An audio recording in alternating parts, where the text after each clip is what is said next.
और आज इसी मुद्दे पर बड़ी बहस करेंगे। हमारे साथ तीन खास मेहमान जोड़े हैं। शबनम पांडे प्रवक्ता हैं भारतीय जनता पार्टी की, प्रोफेसर भुवन जोशी हैं प्रवक्ता हैं समाजवादी पार्टी के, और अरविंद जयतिलक साहब हैं वरिष्ठ पत्रकार हैं। भुवन जी, सबसे पहला सवाल आप ही से रहेगा।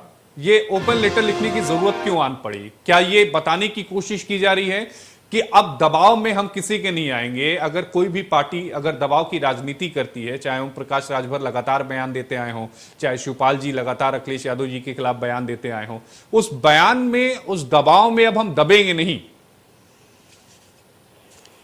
देखिए, एक गठबंधन धर्म होने के कारण दोनों पक्षों की जिम्मेदारी बनती थी कि वो गठबंधन को निभाएं। लेकिन हम ये देख पा रहे थे कि राष्ट्रपति का चुनाव हो, उसमें उन्होंने किसके पक्ष में मतदान करा, और उनकी जो भाषा शैली है वो कितनी अमर्यादित थी। राष्ट्रीय अध्यक्ष के लिए, जो कि विपक्ष के नेता हैं, पूर्व मुख्यमंत्री हैं और एमएलए हैं, एमपी रह चुके हैं, एक इतने गरिमामय पद पर रहते हुए हमारे माननीय राष्ट्रीय अध्यक्ष अखिलेश यादव जी के प्रति जो भाषा का प्रयोग हो रहा था और वो जहां से संचालित थे, वो निश्चित यानी कुल मिलाकर ये माना जाए ना भुवन जी कि अगर अखिलेश यादव के नेतृत्व को कोई चुनौती देता है तो वो इस गठबंधन में नहीं रहेगा, या उन्हें सलाह देने की भी कोई कोशिश करता है तो वो इस गठबंधन का हिस्सा नहीं रहेगा। सीधा मतलब तो यही है ना।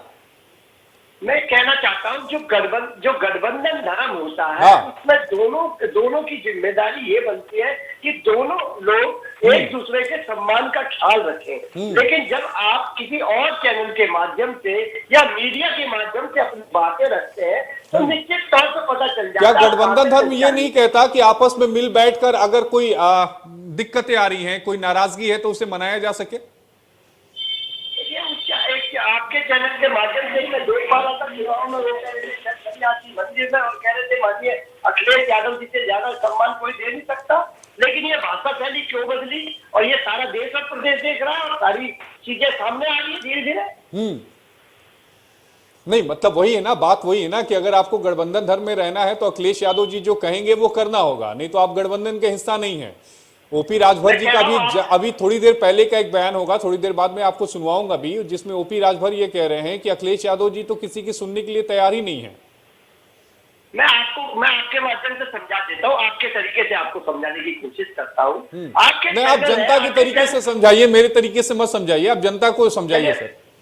चलिए, मैं जनता के तरीके से समझा देता हूँ। कोई भी संगठन, कोई भी संघ संगठन है, कोई भी या ऑर्गेनाइजेशन है, ऑर्गेनाइजेशन जब चलती है तो उसमें आपस में जो बात होती है वो बाहर से नहीं आनी चाहिए। वो चाहे आपकी ऑर्गेनाइजेशन हो, चाहे वो पार्टी हो, उनमें जो बात होती है आपस में संवाद होता है, आपस में मिलना जुलना होता है, फिर बात को रखा जाता है। लेकिन राजभर जी जो कह रहे हैं कि हमें मिलने ही नहीं दिया जाता है अखिलेश यादव जी से, विलेन कौन है आखिर?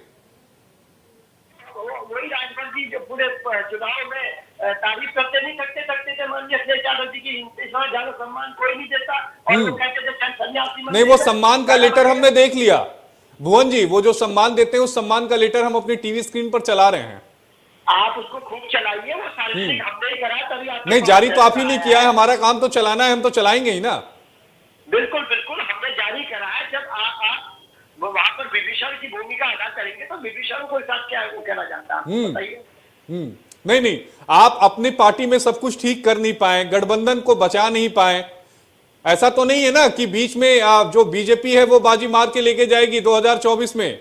बीजेपी का रोड मैप तो तैयार नहीं हो रहा है। शबनम जी, आप बता दीजिए कि आप अपना रोड मैप तो नहीं तैयार कर रही है। देखिए, सबसे पहली बात कि ये कहते हैं कि अगर पार्टी के अंदर की बात है तो अंदर ही कहना चाहिए। तो एक बात और बताती हूँ कि राजनीति में बयान और पोस्चरिंग, ये दोनों चीजें बहुत महत्व रखता है। हम सभी ने देखा है कि विधानसभा चुनाव में जिस तरीके से बस में शिवपाल यादव जी खड़े होते हैं और अखिलेश यादव जी बैठे हुए हैं, और थोड़ी देर बाद शिवपाल यादव जी उसी सीट के मुट्ठे पे बैठे हुए दिखते हैं। जितने अनकंफर्टेबल वे में पोस्चरिंग होती है, वो इन सभी लोगों को बताने के लिए बहुत सही माध्यम दिखा कि जनता से लेके राजनीतिक सभी दलों में ये एक सुगबुगाहट रही कि किस तरीके से भतीजा अपने चाचा का अपमान करते हैं। अच्छा। तो ये अपमान देखना, फिर जिस तरीके से उन्होंने 25 सीट मांगा और 1 सीट देकर उन्हें साथ में रखा, और कहीं भी अहम बैठक नहीं, गठबंधन की बड़ी पार्टी तो समाजवादी पार्टी थी ना शबनम जी, तय तो उनका अधिकार था ना अखिलेश यादव जी का।